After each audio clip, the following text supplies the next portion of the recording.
रोजा भी है, दवा भी टाइम पर लेनी है, बच्चे भी सब अपने अपने काम में लगे हैं।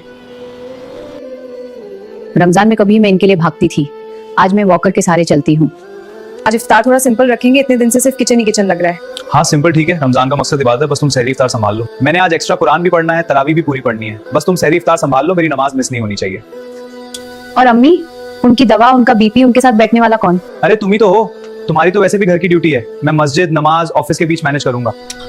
भाभी इफ्तार में क्या बन रहा है आज? इफ्तार से पहले कभी ये भी पूछ लिया करो अम्मी ने दवा ली या नहीं। अरे वो खुद ले लेती है, मैं भी रोजा रख रहा हूँ, मुझे भी कमजोरी लगती है। लेकिन तुम समझते क्यों नहीं?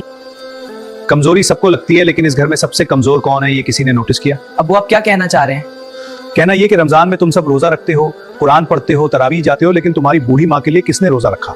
उसके लिए रोजा मतलब? देखो हर कोई सोच रहा है मेरा रोजा, मेरी नमाज, मेरी तरावी, मेरी इबादत, लेकिन किसी ने ये सोचा मेरी माँ ने जवान होने में मेरे लिए कितनी रातें जागकर काटी, कितनी सहरियां मेरे लिए बनाई, कितनी दवाएं अपने लिए छोड़कर मेरे लिए दौड़ती रही। अबू ये तो हम भी जानते हैं कि माँ बाप की खिदमत जरूरी है, लेकिन रमजान में क्या एक्स्ट्रा? रमजान नेकी मल्टीप्लाई होने का महीना है। उलमा कहते हैं जो भी अच्छा काम तुम आम दिनों में करते हो, रमजान में उसका अजर कई गुना बढ़ जाता है। तो सोचो अगर आम दिन में माँ बाप की सेवा इतनी अफजल है, तो रमजान में जब तुम रोजे में हो, थके हुए हो, फिर भी माँ को पानी पिला दो, दवा दे दो, उनके साथ बैठकर कुरान सुना दो, तो उस नेकी का वजन कितना होगा? मतलब अगर मैं अपनी गेम्स की जगह थोड़ा टाइम अम्मी के साथ बैठूं, उनके लिए दुआ करूं, तो ये भी रमजान की नेकी है? सिर्फ नेकी नहीं, बहुत भारी नेकी। हो सकता है तुम्हारी पूरी रात की तरावी से कहीं ऊपर हो, अगर इखलास से हो।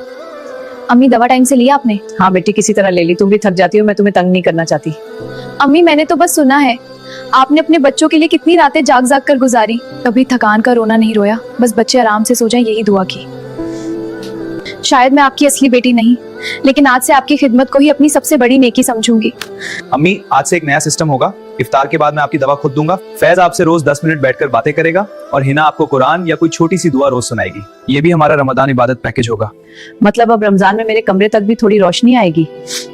याद रखो रमजान में जन्नत के दरवाजे खुलते हैं, लेकिन कुछ दरवाजे घर के अंदर से खुलते हैं। एक दरवाजा माँ बाप की सेवा से, एक दरवाजा गरीब की मदद से, एक दरवाजा दिलों को जोड़ने से। मस्जिद में खड़े होना जरूरी है, लेकिन उस माँ के कमरे में भी जाना जरूरी है जो चलकर मस्जिद तक नहीं जा सकती। हम रोज पूछते हैं आज मैंने कितनी आयतें पढ़ी, कितने दुरूद पढ़े, कितना सदका दिया, लेकिन एक सवाल ये भी होना चाहिए, आज मैंने अपने बूढ़े माँ बाप के लिए क्या किया?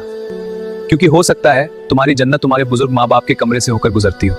अगर तुम्हारे घर में भी कोई बुजुर्ग माँ या बाप हैं जो रमजान में अकेले हैं, तो आज से उनके लिए भी रोजा रखो, उनकी सेवा का रोजा, उनकी मुस्कान का रोजा। और अगर ये बात दिल को लगी हो तो इसे सिर्फ देख के मत छोड़ो, किसी और को भेजो, हो सकता है किसी और के घर का कोई बूढ़ा दिल भी आज मुस्कुरा देगा।